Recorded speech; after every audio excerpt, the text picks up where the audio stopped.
Alright, so it's been a while since I've reviewed a Disney movie, but yeah, here we are, and I can't say it's the best movie to, get myself reacquainted, but far from the worst.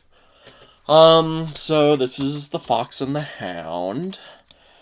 So yeah, this is a Disney movie, of course, from 1981. Let's see. And there's a bunch of. I guess this is one of those Disney movies where there's a lot more interesting stuff about like the production of the movie than the movie itself. Um, I mean, I'm just kind of going off of Wikipedia here, and trying to read the general stuff, kind of, what's the word? Skim through the details, but let's see. Directed by Ted Berman, Richard Rich, Art Stevens. Um, let's see. Ron Miller, Wolfgang Reitherman, I know, was one of the nine old men. Um, and let's see. And there was another one of them that was involved. Um, well, anyway, it's based on a book by Daniel P. Mannix. And honestly, it's quite loosely based, actually. I mean, there's definitely details that they grab out of the book, but there's also quite a few differences. Yeah. Um, I guess you could say this is pretty much the movie that made Don Bluth, walk away from Disney and go off on his own. And, this is this is a year before, Secret of Nim came out. So, yeah, I guess, Don Bluth left partway into production, and then, I guess he kind of left a hole. Um, and, uh, and then they, hired a few other future animation legends, I guess some of them aren't known primarily for animation because one of them is Tim Burton. And they also brought in Brad Bird and John Lasseter. So yeah, I don't think I have the time to go into those guys' careers, but if you heard of them, then yeah, you know quite a, or yeah, you know how big of an impact they've made on you know, I guess animation for one thing. At least in Tim Burton's case, I mean, he's definitely more well known for mostly well known for his live action stuff, or he's got more live action stuff than. But yeah, Brad Bird and John Lasseter. So yeah, obviously quite a few legends were involved with this movie, and hell, there's a just as legendary voice cast. We got Mickey Rooney, Kurt Russell, young Corey Feldman, Pearl Bailey, Jack Albertson, the guy who played Grandpa Joe from Willy Wonka, Sandy Duncan. Let's see. I guess Jeanette Nolan was quite big. Our old friend Pat Buttram is Chief. And then we got John Fiedler, the voice of Piglet, Paul Winchell, the voice of Tigger. Yeah, quite a few big names. But anyway, let's get into the story. So, we have this young fox who's separated from his mother, and well, the mother's being chased, or yeah, they're being chased by a hunter and his dog, and as you can imagine, he gets separated from his mother, and then, the Bambi thing happens. Let's see. And then he's found by Big Mama the owl, and her, sidekicks, Dinky the sparrow and Boomer the woodpecker. So yeah, they take her over to this farm run by this old lady. Widow Tweed, and let's see. She finds Todd, or they lead her to Todd, or sorry, the fox. She hasn't named him yet. Sorry.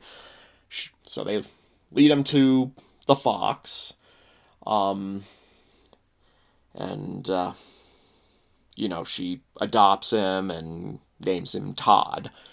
And meanwhile, we have this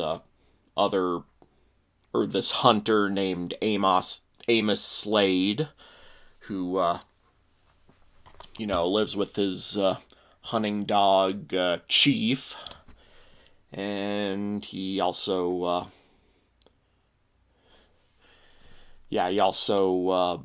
adopts he adopts Copper, this little bloodhound puppy, and he's raising Copper to be a hunting dog, but along the way,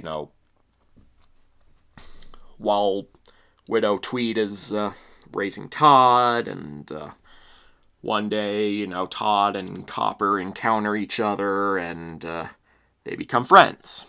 And, they start seeing each other, or, they start hanging out quite a bit, playing together, etc. But, soon, Amos Slade finds out that Copper's been running off, and so he, chains him, or, he leashes him to, his doghouse, or it was like a post, I think. And then Todd stumbles into his farm, and, Chief and Slade, chase him off. And, from here on out, Slade gets pretty obsessed with hunting Todd, and tries to shoot him, and, even after finding out that, his neighbor next door owns the fox, he keeps trying to shoot him, and then he shoots bottles of milk that she's trying to ship out, and naturally I think he gets a little too obsessed with killing the fox. But yeah, along the way, one day they encounter, or Todd encounters the farm, or the hunter and his dog Chief again, and they start chasing him. Oh wait, Slade takes Copper out on a hunting trip, and they Copper grows up, so does Todd, and they're young adult dogs by the time Copper gets back, and Todd gets into trouble again. And the Slade is constantly trying to hunt him down, so Widow Tweed has no choice but to abandon him in the forest, and it's a pretty sad scene, and yeah. And yeah, it's Slade is still wants to go out and kill him. Um, and yeah, him and I forgot to mention. One night they chase him, and Chief gets seriously injured. Let's see. And then, yeah, Copper gets mad and, basically swears revenge against Todd. And then, yeah, now Slade and Copper are hunting Todd down. And I guess I'm giving away a lot of the story, but, that's the general idea. But yeah, I think there are parts of this movie that hold up pretty well. Like, I mean, it definitely takes some departures from the original book. Like in the original book, Todd and Copper apparently were never friends. They were, or Copper's kind of chasing Todd from the beginning. Also, apparently, Chief is, in the book, Chief is the young dog that's adopted and replaces Copper as, the farmer's new dog, and yeah. But yeah, it's still Chief that, in the book, Chief gets killed. And, I will admit it would have been more impactful in the movie if he got killed there too. But, I guess apparently they didn't want to, traumatize kids any further than they have with, the mom getting killed and, all their other earlier stuff where, Bambi and stuff. So, yeah, I guess they just decided to give kids a break from this trauma. But, it still would have been more impactful if Chief got killed. And, the scene where Widow Tweet is dropping Todd off in the middle of the forest, again, pretty sad scene. I can definitely see how some kids would be pretty heartbroken by it growing up. What else? I mean, they do have a pretty nice little resolution with our antagonist, Slade. I mean, I do think, a lot of people have lately been pointing him out as kind of like this underrated anti-villain character. And, there's, again, like the movie itself, there's aspects of him that I like. I do really like Jack Albertson's performance as him. And yeah, again, the resolution is very nice. I do think he's got a bit of a one-track mind in killing Todd, There's not, as much motivation behind it other than, he seems to have a serious anger problem. But yeah, again, there's parts of all of this that I like. There's parts, I mean, the whole thing about, two friends growing up to, be destined to be enemies, that whole thing. That's an interesting idea, But yeah, I think there's just quite a bit they could have done more with in this movie, we have a female fox that Todd falls in love with later in the movie. They don't really do a whole lot with that relationship. What's their names? Dinky and Boomer, the comic reliefs of the movie. They have got to be the most nothing comic reliefs I've ever seen. their whole shtick is, they're trying to hunt this caterpillar, and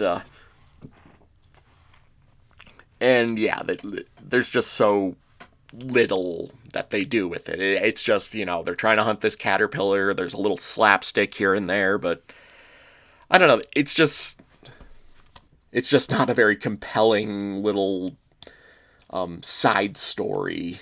And yeah, they're just not that funny. I mean, they're far from annoying. But honestly, the least I can say about, say, the gargoyles from Hunchback of Notre Dame, at least you remember them. I think it's easy to forget who the, comic relief characters in this movie are, and yeah, that's, it's a real shame, and hell, what's his name? Paul Winchell as Boomer, I think it does become distracting at times when he actually does his Tigger at times. I mean, aside from that, he's just got a bit of a stutter and, kind of, you know. But yeah, there's not a whole lot to the characters. Yeah, I guess Todd, Copper, Slade, Tweed, even Chief and Big Mama to a degree. They're decent. But yeah, there's not a whole lot to it. I will say the voice actors did a good job overall. You know, uh, let's see. So we had young Corey Feldman voicing young Copper. So yeah, that's. I'm sure that's a very. What did he do before this movie? Let's see, a movie called Time After Time as Boy at Museum. But yeah, this has got to be the first major role for him. So yeah, that's quite interesting. And yeah, Kurt Russell as adult Copper. Hard to go wrong with Kurt Russell. Mickey Rooney, I gotta give mad props to that guy. This is like 3 years after Pete's Dragon, where he's the old drunken father of the adult female protagonist character. Yeah, he was an old man when he did this movie, and he still manages to put in a convincing performance as this, young adult protagonist character. And, he can do, the old man voice, too, because, he did it when he played Santa Claus in those Rankin Bass cartoons and such. But, yeah, he can still sound young, too. So, yeah, gotta give props to the Mickey. The Mixter, I guess you can call him. I don't know. It's Mickey Rooney, so yeah. Pearl Bailey was good as Big Mama. I already praised Jack Albertson's performance. Vixie, the female fox, Vixen, get it. There wasn't much to her character, but I think Sandy Duncan did good with playing her. Jeanette Nolman. Yeah, everyone in here does a good job with what their performances overall. Again, Paul Winchell is basically just doing Tigger half the time. But yeah, let's see. Other than that, there's not much to this movie. Again, there's elements that I like. But yeah, again, they could have done more with it, and in the end, I think this was a pretty middle of the road movie. Yeah, and yeah, it wasn't bad. Just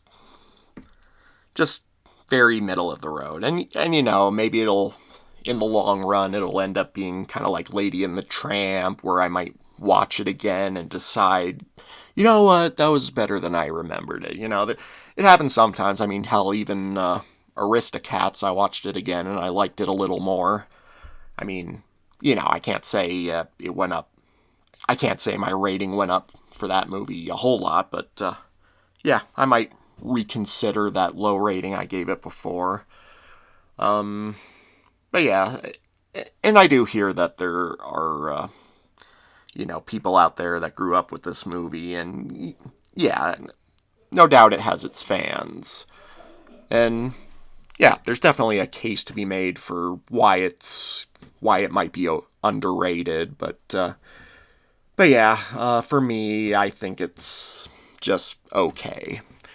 And I'm gonna go ahead and give this movie a 6 out of 10. But if anything I've talked about interests you, you might like this movie more than I did. So yeah, it might be worth giving a chance if you're interested. So yeah, that's all I can think of for now. If there's anything else I feel I need to add, as usual, I'll put it in the comments. And yeah, I guess that's about all I have for now. So yeah, mash it and smash it, signing off.